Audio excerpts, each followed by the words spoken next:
Assalamualaikum warahmatullahi wabarakatuh. Iya. Hai teman-teman Alma Bis Putra, kembali lagi dengan kami di Obama, obrolan bareng Alma. Nah teman-teman, dari seri-seri kemarin kita udah ketemu lagi nih di seri terakhir pada tahun ini.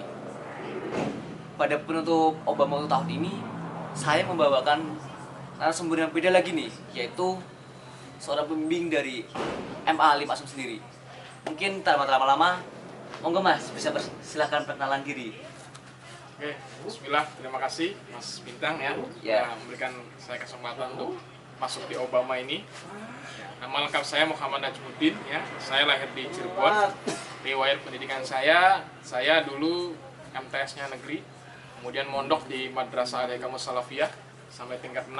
Kemudian saya mondok lagi di Pondok Pesantren Mu'alimin 3 tahun. Kemudian saya lanjut di MA Alim Maksum dari kelas I'dad sampai kelas 12, dan sampai hari ini saya masih menjadi santri di Alim Maksum. Seperti itu. Penuh dengan perjalanan yang beda-beda ya Bang. Beda-beda. Oh. Dari pondok salaf ke modern. Enak juga. Nah Bang, saya dengar nih, dan selama saya di sini, saya dengar tuh Mas gak cuma jadi pembimbing biasa aja nih. Mas kan juga seorang programmer tuh gampangannya, karena bikin absen ini itu. Bener nggak Mas? Benar, benar.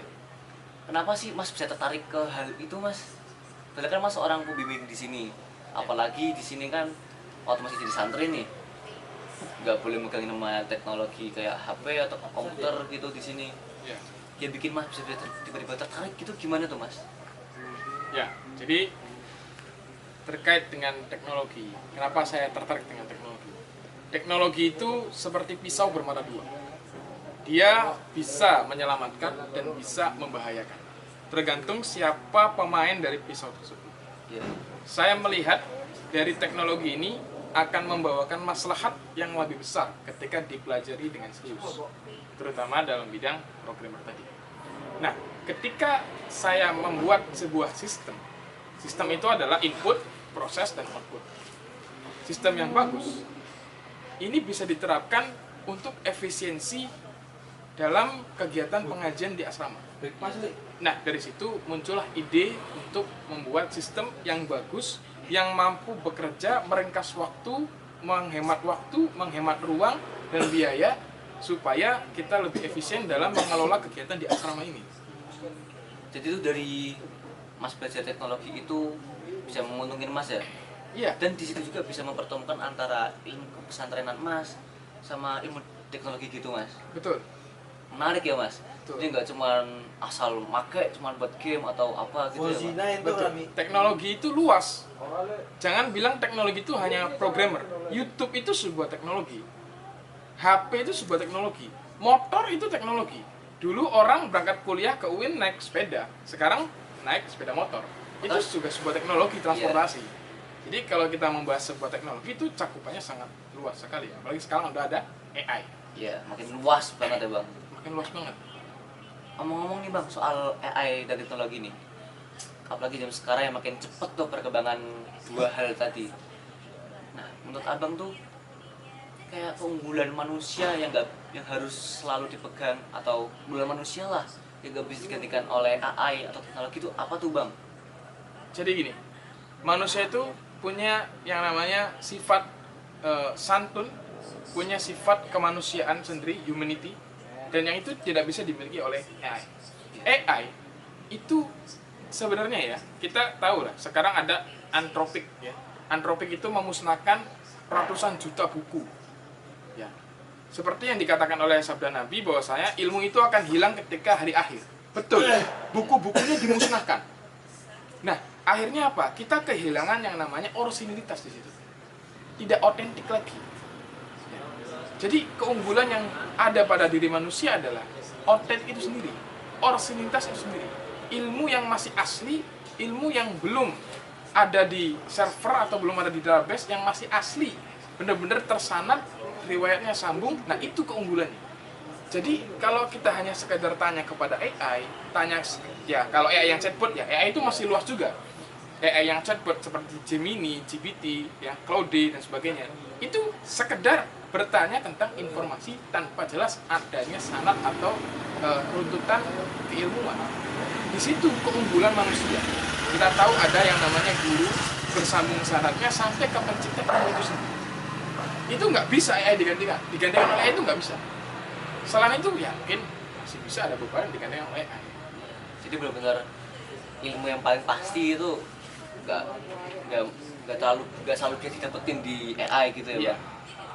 Nah, kalau tadi Om Muhammad dapetin ilmu di AI nih, Bang, apakah menurut Abang dengan gampangnya kita mencari ilmu di AI itu bikin kita terjamin tuh jadi orang yang berilmu, Bang?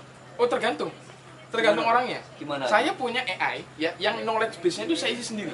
Jadi ini saya lagi bikin diktat sorof untuk anak-anak slogan saya. Iya. Nah, itu diktatnya saya permudah dari buku sorof praktis grafik. Saya ambil dari beberapa referensi yang memang saya masukkan dalam knowledge base AI saya. Dimana ketika saya bertanya tentang sorof tersebut atau tentang hal-hal tersebut, mereka akan menjawab berdasarkan referensi yang saya muat. Nah, disitulah bagusnya teknologi yang digunakan dengan baik.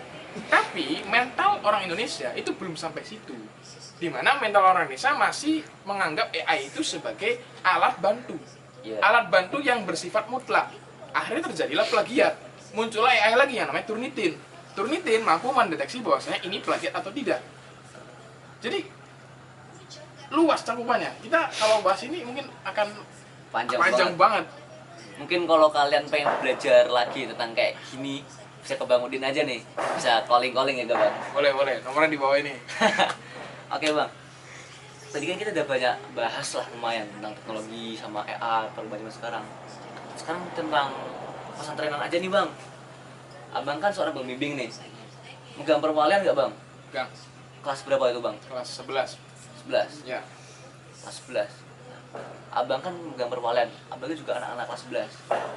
Dari kelas 10 kan, Bang, udah setahun menemani.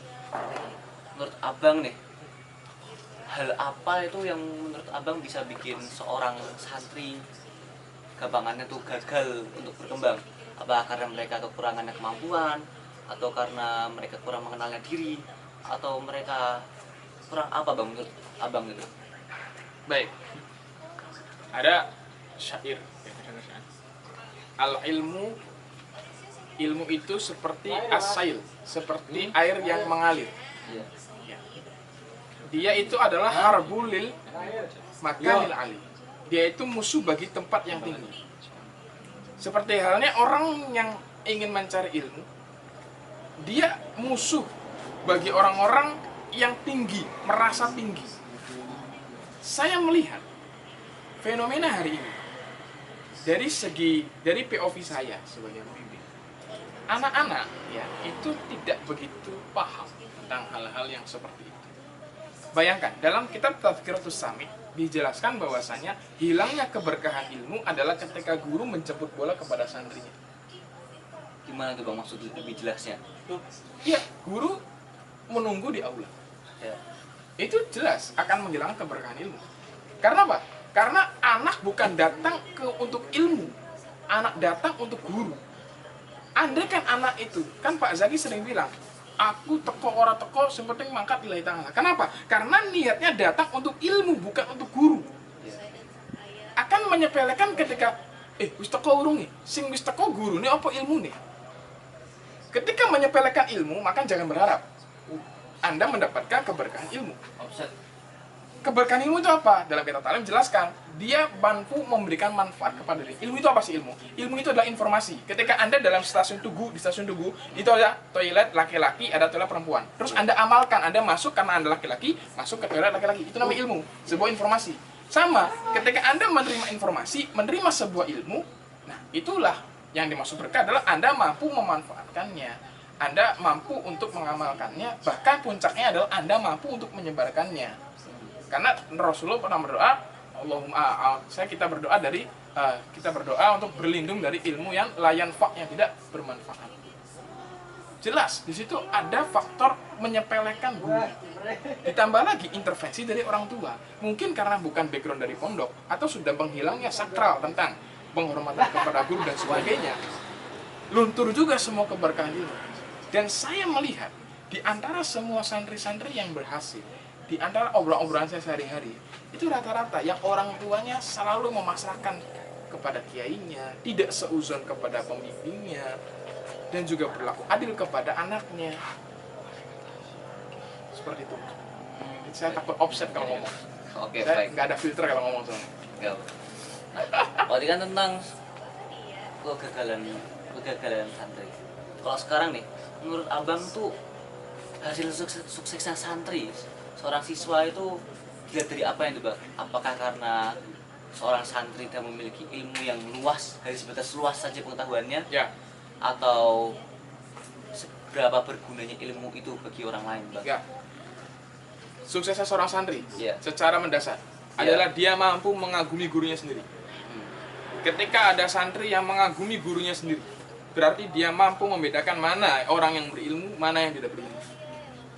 Orang yang mampu membedakan mana yang berilmu dan tidak berilmu, dialah orang yang pintar. Seperti saya bilang sama kamu, Bintang. Bintang, menurutmu hotel yang paling bagus itu apa? Karena pengalamanmu masih standar, kamu bilang hotel yang paling bagus, hotel A di Jogja. Bagi saya yang pengalamannya jauh lebih luas, hotel yang paling bagus ada di Dubai, hotel A. Itu menunjukkan gap yang sangat jauh. Sehingga kita tahu bahwasannya orang yang mengetahui bahwa orang itu hebat adalah orang itu, sesungguhnya orang itu adalah hebat. Dia tahu, oh orang ini paham ilmu ini, oh orang ini paham ilmu ini. Maka kehebatan seorang santri adalah dia mampu mengagumi gurunya sendiri, mampu menyegani keilmuan yang ada dalam gurunya sendiri. Anda tahu, setiap orang yang meremehkan orang pintar pasti orangnya tidak pintar. Coba aja cek, orang yang ngomongin di belakang, orang itu kan berarti orang yang tertinggal dari orang yang dia omongin. Iya. Sama, ketika santri tidak gagal mengagumi gurunya, berarti tidak ada keilmuan di dalam dirinya. Apalagi sampai ke kiainya. Itu jelas-jelas gapnya sangat jauh banget berarti. Sampai danger tuh ya, bang, ranah danger. Iyalah. Dia nggak paham ternyata ada esensi yang lebih dalam daripada sekedar slogan, sekedar ngaji. Banyak sekali ilmu yang belum kita pelajari. Saking luasnya ya, bang. Saking luasnya. Oke, bang. Mungkin kita maju ke acara terakhir ini, bang. Oke. Kalau untuk dari abang, untuk anak-anak nih, bisa nggak kasih motivasi biar anak tuh lebih sadar lagi, lebih semangat lagi ke depannya, bang, buat bekal diri mereka sendiri dan bekal untuk abang juga. Ya, saya sih hanya memberikan nasihat seperti ini. Bukan nasihat ya, kita sharing-sharing aja ya. Ya. Gini, mau berapa lama sih di pondok? Pertanyaan saya. Saya ketika ada anak yang malas, kamu mau berapa lama di pondok? 10 tahun? 20 tahun? Setelah itu?